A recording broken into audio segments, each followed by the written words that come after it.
আজকের এই ভিডিওতে আমরা বাংলাদেশ কখন কোন সংস্থার সদস্যপদ লাভ করে তা শিখব।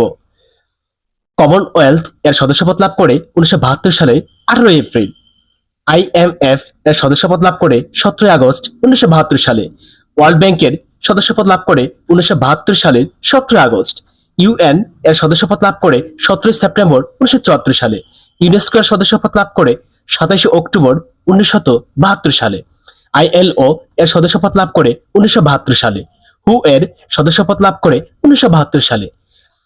আয়া এর সদস্যপদ লাভ করে 1972 সালে। গ্যাট এর সদস্যপদ লাভ করে 1972 সালে। IDA এর সদস্যপদ লাভ করে 1972 সালে। UNCTAD এর সদস্যপদ লাভ করে 1972 সালে। কলম্বো প্লান এর সদস্যপদ লাভ করে 1972 সালে। নেমের সদস্যপদ লাভ করে 1973 সালে। FAO এর সদস্যপদ লাভ করে 1973 সালে। ADB এর সদস্যপদ লাভ করে